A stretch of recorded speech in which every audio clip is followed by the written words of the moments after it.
You, John Fitzgerald Kennedy, do solemnly swear. I, John Fitzgerald Kennedy, do solemnly swear. That you will faithfully execute the office of President of the United States. That I will faithfully execute the office of President of the United States. And will, to the best of your ability. And will, to the best of my ability. Preserve, protect, and defend the Constitution of the United States. Preserve, protect, and defend the Constitution of the United States. So help you God. So help me God.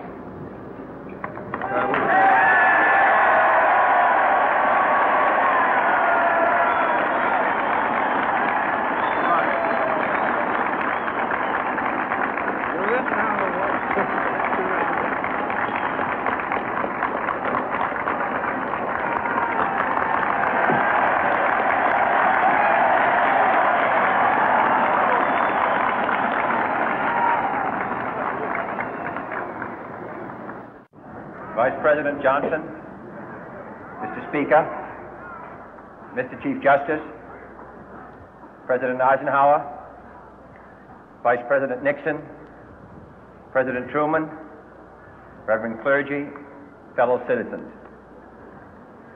We observe today not a victory of party, but a celebration of freedom, symbolizing an end as well as a beginning, signifying renewal as well as change. For I have sworn before you and Almighty God the same solemn oath our forebears prescribed nearly a century and 3/4 ago. The world is very different now, for man holds in his mortal hands the power to abolish all forms of human poverty and all forms of human life. And yet the same revolutionary beliefs for which our forebears fought are still at issue around the globe. The belief that the rights of man come not from the generosity of the state, but from the hand of God. We dare not forget today that we are the heirs of that first revolution. Let the word go forth from this time and place to friend and foe alike that the torch has been passed to a new generation of Americans born in this century, tempered by war, disciplined by a hard and bitter peace, proud of our ancient heritage, and unwilling to witness or permit the slow undoing of those human rights to which this nation has always been committed and to which we are committed today at home and around the world.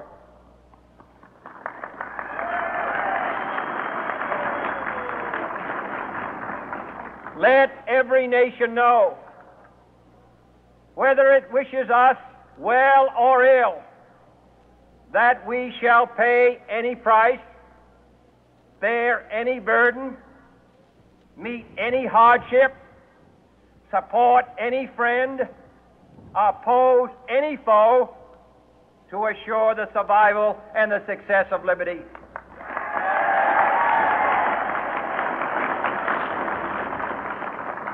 This much we pledge and more. To those old allies whose cultural and spiritual origins we share, we pledge the loyalty of faithful friends. United, there is little we cannot do in a host of cooperative ventures. Divided, there is little we can do, for we dare not meet a powerful challenge at odds and split asunder.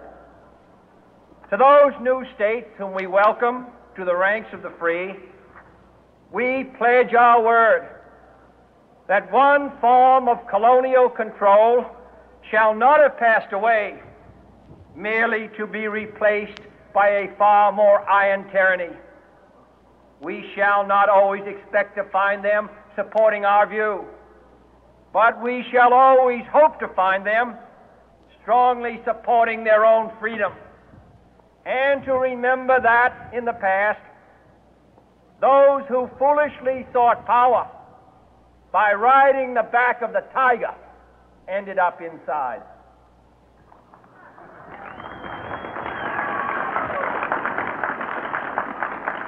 To those people in the huts and villages of half the globe struggling to break the bonds of mass misery, we pledge our best efforts to help them help themselves for whatever period is required, not because the communists may be doing it, not because we seek their votes, but because it is right. If a free society cannot help the many who are poor, it cannot save the few who are rich.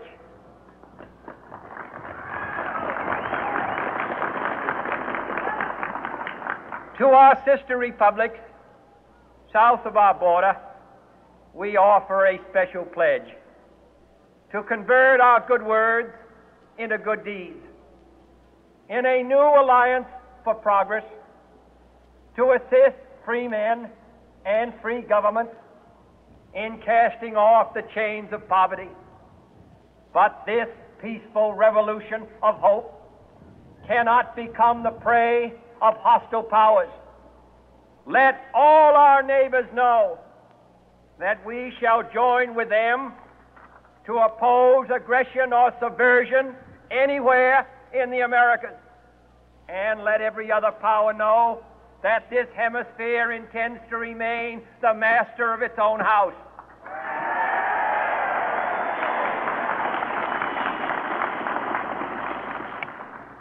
To that world assembly of sovereign states, the United Nations, our last best hope, in an age where the instruments of war have far outpaced the instruments of peace, we renew our pledge of support to prevent it from becoming merely a forum for invective, to strengthen its shield of the new and the weak, and to enlarge the area in which its writ may run.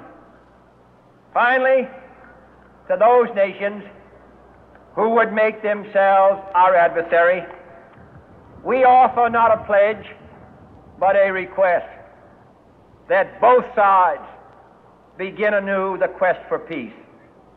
Before the dark powers of destruction, unleashed by science, engulf all humanity in planned or accidental self-destruction, we dare not tempt them with weakness, for only when our arms are sufficient beyond doubt can we be certain beyond doubt that they will never be employed.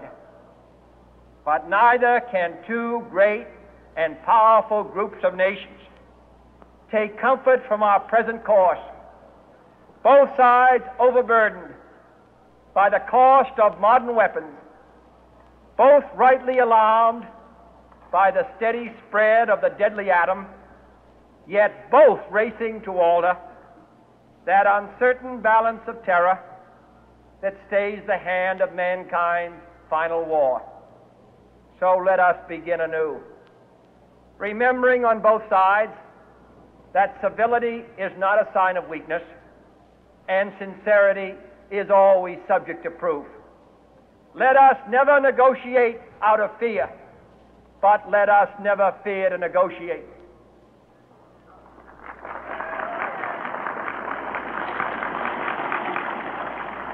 Let both sides explore what problems unite us, instead of belaboring those problems which divide us.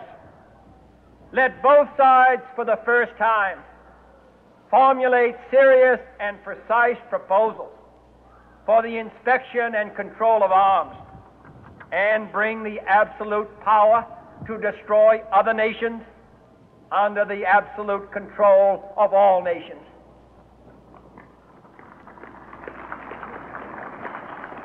Let both sides seek to invoke the wonders of science instead of its terrors.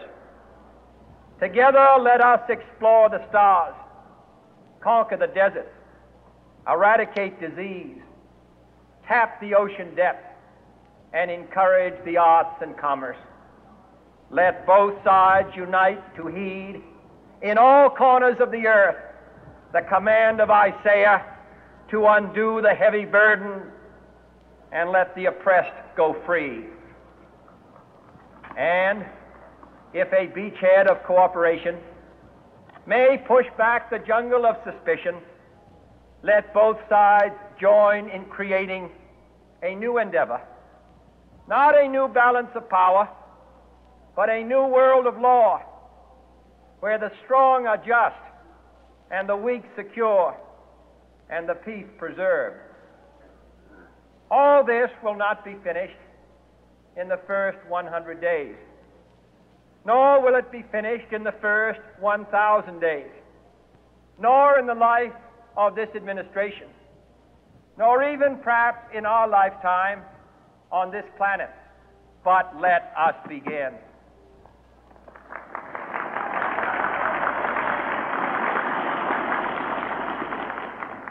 In your hands, my fellow citizens, more than mine, will rest the final success or failure of our course. Since this country was founded, each generation of Americans has been summoned to give testimony to its national loyalty. The graves of young Americans who answered the call to service surround the globe. Now the trumpet summons us again, not as a call to bear arms, though arms we need, not as a call to battle, though in battle we are, but a call to bear the burden of a long twilight struggle, year in and year out, rejoicing in hope, patient in tribulation, a struggle against the common enemies of man, tyranny, poverty, disease, and war itself. Can we forge against these enemies a grand and global alliance, north and south, east and west, that can assure a more fruitful life for all mankind? Will you join in that historic effort?